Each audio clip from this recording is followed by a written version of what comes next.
All right, dear brothers and sisters, thank you very much for being part of today's program.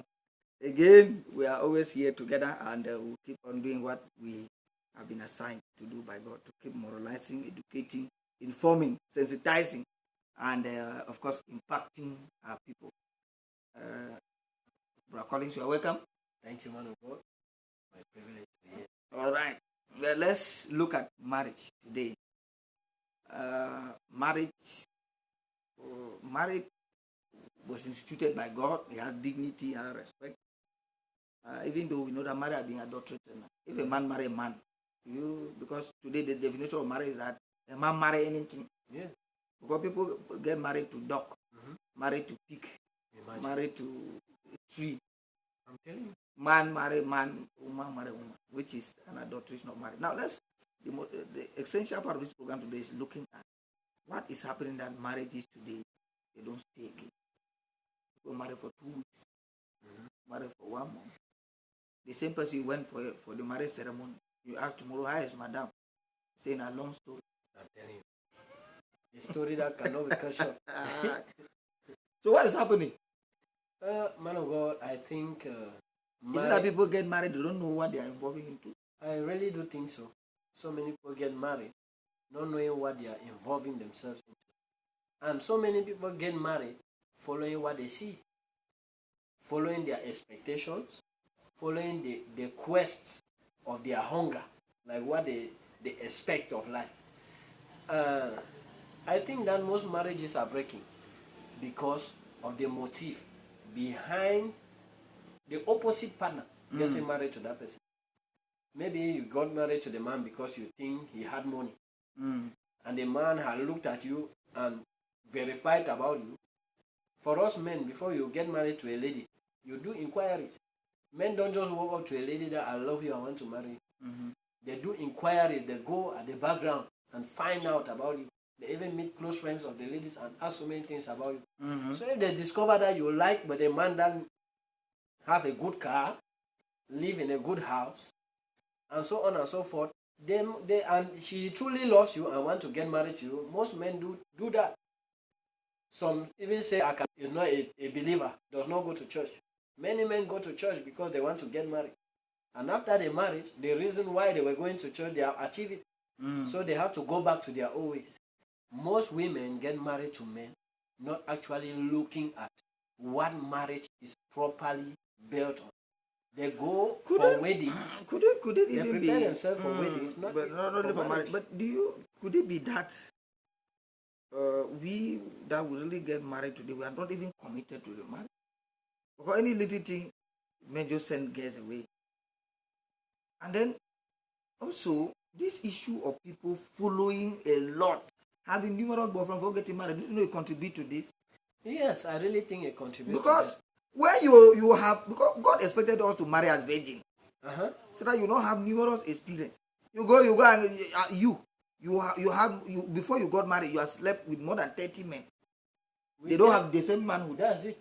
You have tasted all kinds of things, had all kinds of experience. You're not going to marry a man who may not have the strength of the number 20%.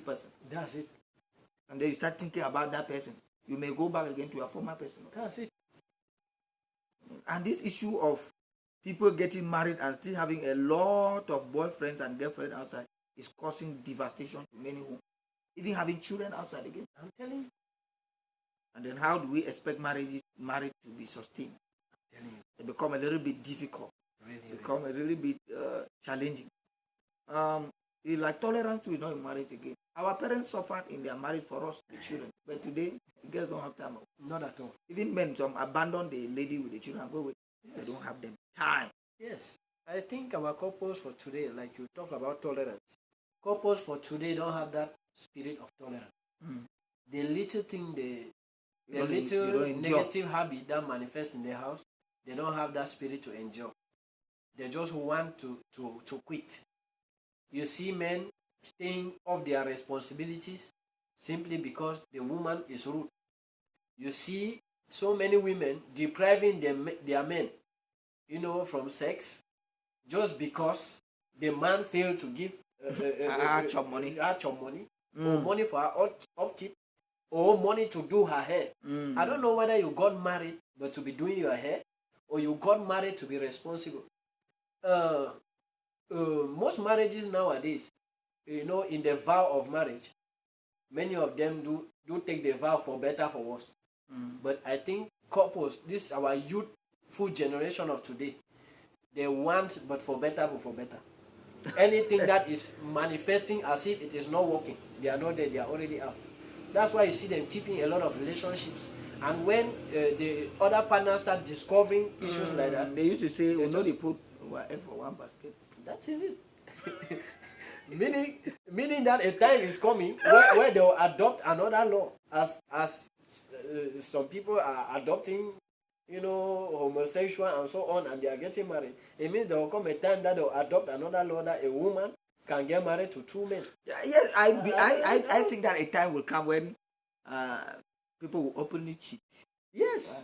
Nobody just go and do your own. Just go and do my own. Come and sit in the house and call ourselves husband and wife. Then what about the children, man? Well, they are our children, but where we are going, we just be careful that we come back and take care of the children. And when they live like this, what legacy are they leaving for their children to pick on? I mean, shameful. Very shameful. So you see that. I think also that a lot of counseling should be done before marriage. Yes. Really ask the partners getting married pertinent questions and let them respond to themselves. That's true. But man of God, but somebody may get married and then later on they are not having a child. They say the lady fooled me, this, that. Whereas maybe if they had adequate counseling, both theologically, and then also medically. Yes, it will help to bring punctuate if they correspond or not.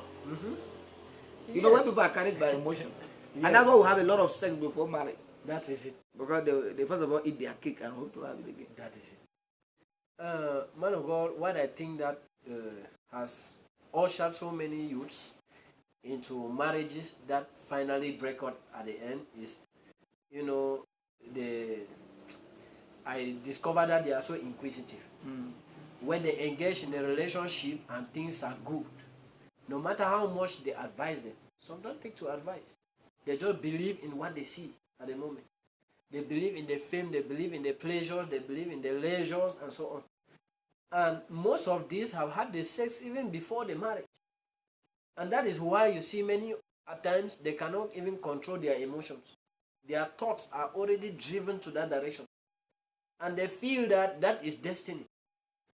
Many a times they don't listen to parents. They don't listen even to their pastors or spiritual leaders. Some, even the partners they know. So when they try to caution the opposite partner, many of them even backslide from the church and do the wedding in other churches. Then at the end of it, no matter how much they spend, they do a luxurious wedding. At the end of it, you see them punching each other after a month. That's why if you look even around us, you discover that marriages today don't last. Yes. They don't even stay long. No, don't about lasting. They don't stay long. Somebody gets married, 2-3 weeks. You are already hearing that they are no longer together. That is it. Marriage is losing its dignity, respect. That's true, sir. And that's why some ladies don't look at us and say, I will not get me married anything. Some boys are saying, I will not get me married anything. But where will you keep your emotions? And so that is it. Okay, so when you have boyfriends and so on, you are not married. And so what are you doing to yourself? That's the question. And they forget that is one of the law in the Bible. That we have to get married, be responsible so that we can produce. Now, what are some of the motives that should motivate somebody for marriage? If you have your daughter or your son, it's not talking about marriage. If it's a lady, say maybe in a Washington. Yes. If it's a young man, say I put trust for down. Because if you have your child, the child should looking towards settling down. That's it. So if a child is not talking about settling down, there is a problem. There is a problem. There is a big problem. So what should be the motive that should set us for marriage? We know that marriage is an institution by God for companionship, to have children. Yes. And you can keep mentioning, which are some of the things that are there for marriage. Because you can still be married and you don't have a child. You don't That have does a not mean it's child. not married. It does not mean it's not married. And one cause of And it's also for pleasure to have sex. to have sex Sex is meant for married people. is meant for marriage. And they should enjoy it. If you were envying, you are married. Imagine. We are enjoying it because we are married. Yes. Okay. And I should be proud to say I am married. Because I just imagine, to all of you young boys and young girls, you are being deceived by the devil. How much do you spend for girlfriends outside? But you have your wife anytime you want. Wherever you want around your house, you have your wife. How much are you paying her? But you are spending much money on your girlfriend outside, And even to do her hair in the house. And this is what they say that. But when you met her, she was yes, beautiful. and this said that you the work farm for another my farm, because you don't end up marrying that lady. After is spending making her hair, all of those things, she has another boy that maybe is even the person that she loves. Let her run before you know she disappears. When you are spending on your wife and children, you are building your foundation. That's it. You are constructing your own home. Very better home. But when you have a girlfriend, what is certain about the issue? You mean that you are just doing all of that because you need sex? That's it. You want to satisfy your emotions. You are paying for it though. One of the root causes too of divorce, especially in early marriage or youthful marriage, I think they are the in-laws. Most of them prognose into marriage, start controlling their sons and daughters, interfering in their matrimonial affairs. That is it. And refuse to correct the errors. Support their own child. That is it. While the parents of the girl are supporting her, the parents of the boy and do the same with the boy. And so doing, they bring conflict among them and divide them. And also, we should learn to allow children marry those that they love. We should only do the part of advising them, cautioning them. That in the processes of making their choice, we should have some values that we have instilled in them that will be guiding them in the process. But then allow them get the person they love. Let's not push our children, force somebody on them. That's correct, sir. Let's not go and make friendship with somebody and they want to use our daughter to solicit that friendship. Yes. They will marry the son. Yes. Because my very good friend. Yes. We must keep this family relationship. Yes, must keep this bond. Yes. Dangerous. Yes. But it's rather unfortunate that even though they still make their own choices, they don't end up with those choices. Sometimes they are motivated by emotion, not the spirit, not the Holy Spirit, yes. But they are being carried by emotionality. Yes. And they think that is really love. That's true. But it's not really no love, because when the emotions are quenched down, you end up fading out with the whole thing. Then, man of God, another issue that I really want to ask you, don't you see that comparison too is one big issue that it's a very, very serious issue, because girls today compare. The other lady is making her hair every day, the other one is wearing these dresses. They always like to compare on carnal things. Yes. And it has caused a lot of harm in so many marriages. So many. In those days of Women's Day, you will hear of a lady holding the husband's trouser. I'm telling you. That others are wearing. What about me? Some even gum their private parts with super glue. Because of ordinary loin, Women's Day loin. I mean, it's so shameful. So, I mean, any marriage is unique. Marriage you have home the way it is with what you have. Don't compare it with another person. All fingers are not the same. That's true, man. We should learn to be the way that we should manage what we have that God has blessed us with and live in peace and bring up our children. The person can be eating spaghetti and egg. Cook your cassava and plum and eat. That's what's available. That's and don't compare. Yes. Because sometimes even those who eat the cassava and plum are very healthy and looking good more than the person who is stronger. Yes, eating spaghetti and all those chemical things. So sometimes in life, please, ladies, you compare a lot. Women don't have time. We can wear the same trouser for 1 month. That's it. We don't complain. But for ladies, it is just their makeup. That's it. That is really a problem. Your last word, man of God, on this issue. Well, I'll just invite the youths to get married. Is a commitment. It is a school. You should not be afraid of marriage. You should not be afraid of marriage. Marriage have its challenges, but you must stand like the storms of life.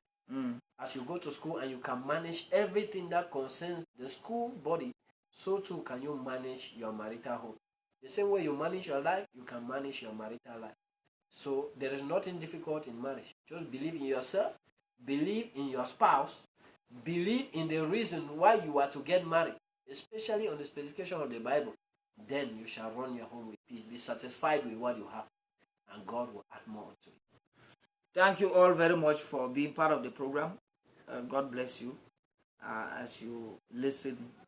Why not get this word of admonition from us? Bye-bye.